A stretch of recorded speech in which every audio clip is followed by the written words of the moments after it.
اعوذ باللہ من الشیطان الرجیم، بسم اللہ الرحمن الرحیم۔ تمام تعریفیں اللہ تعالیٰ کے لیے ہیں جو تمام جہانوں کا رب ہے، اور لاکھوں کروڑوں درود نبی کریم صلی اللہ علیہ وآلہ وسلم کی شان اقدس پر جو تمام جہانوں کے لیے رحمت للعالمین ہیں۔ معزز ناظرین اکرام، ہمارا آج کا موضوع ہے حضرت داؤد علیہ السلام کس طرح بادشاہ بنے۔ تو چلتے ہیں اپنے موضوع کی طرف۔ جب طالوت بنی اسرائیل کے بادشاہ بن گئے تو آپ نے بنی اسرائیل کو جہاد کے لیے تیار کیا، اور ایک کافر بادشاہ جالوت سے جنگ کرنے کے لیے اپنی فوج کو لے کر میدان جنگ میں نکلے۔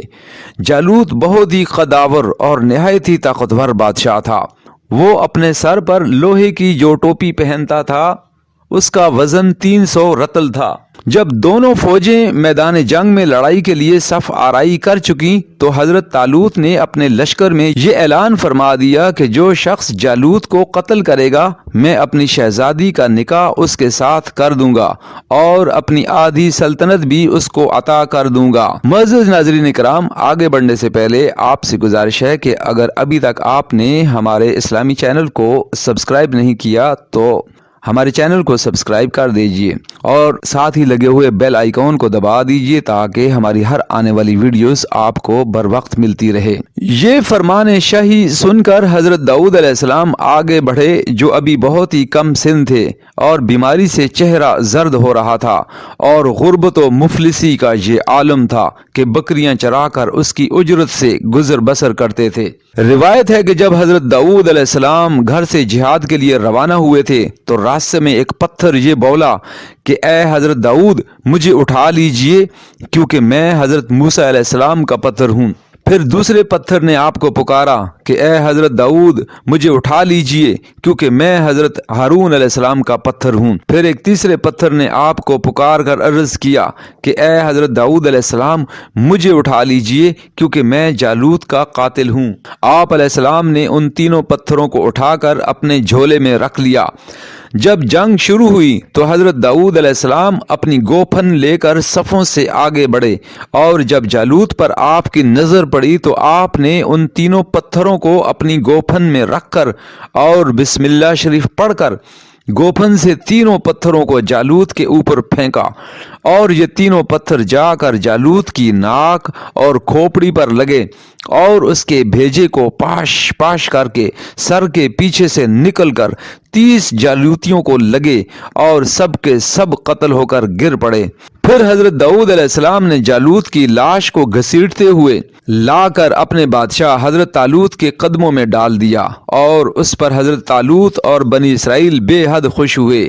جالوت کے قتل ہو جانے سے اس کا لشکر بھاگ نکلا اور حضرت طالوت کو فتح مبین ہو گئی، اور اپنے اعلان کے مطابق حضرت طالوت نے حضرت داؤد علیہ السلام کے ساتھ اپنی لڑکی کا نکاح کر دیا اور اپنی آدھی سلطنت کا ان کو سلطان بنا دیا۔ پھر پورے 40 برس کے بعد جب حضرت طالوت بادشاہ کا انتقال ہو گیا تو حضرت داؤد علیہ السلام پوری سلطنت کے بادشاہ بن گئے،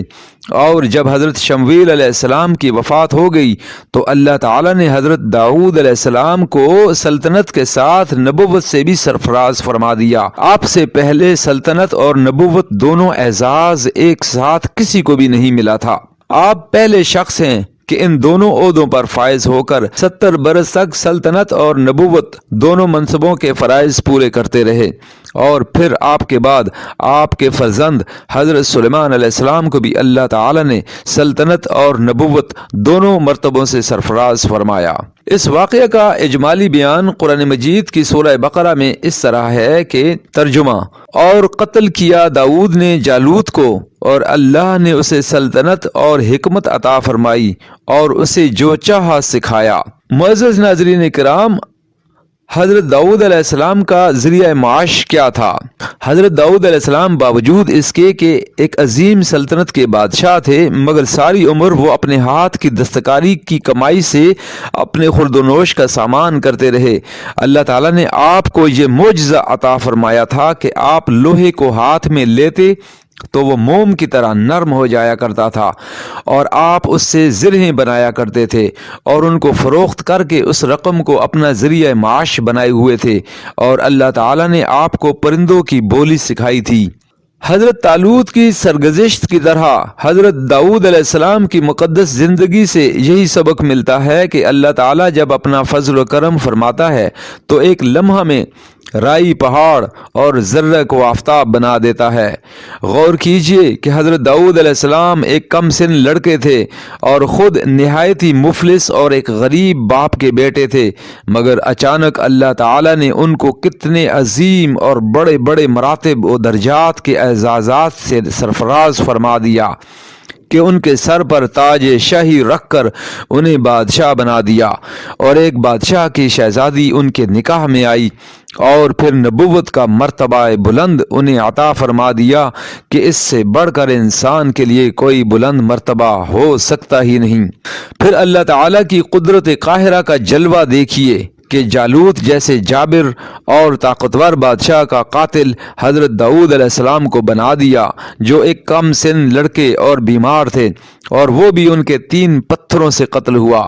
حالانکہ جالوت کے سامنے ان چھوٹے چھوٹے 3 پتھروں کی کیا حقیقت تھی، جبکہ وہ 300 رطل وزن کی فولادی ٹوپی پہنے ہوئے تھا،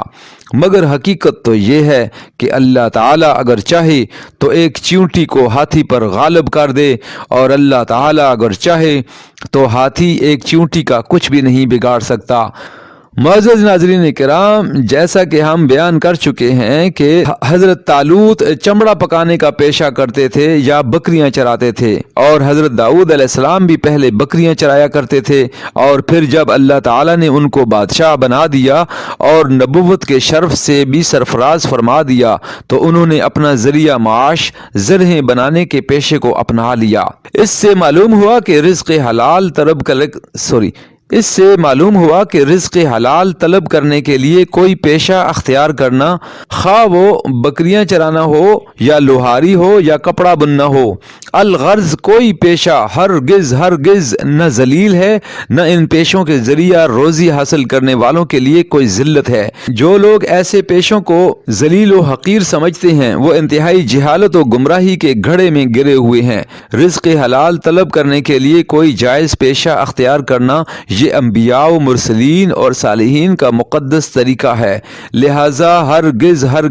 پیشہ ور مسلمان کو حقیر ذلیل شمار نہیں کرنا چاہیے، بلکہ حقیقت تو یہ ہے کہ پیشہ ور مسلمان ان لوگوں سے ہزاروں درجے بہتر ہے جو سرکاری نوکریوں اور رشوتوں اور دھوکہ دہی کے ذریعے رقمیں حاصل کر کے اپنا پیٹ پالتے ہیں اور اپنے شریف ہونے کا دعویٰ کرتے ہیں، حالانکہ شرعاً اس سے زیادہ ذلیل کون ہوگا جس کی کمائی حلال نہ ہو یا مشتبہ ہو۔ اللہم صلی علی سیدنا و مولانا محمد و علی آل سیدنا و مولانا محمد وبارک وسلم وصلی علیہ۔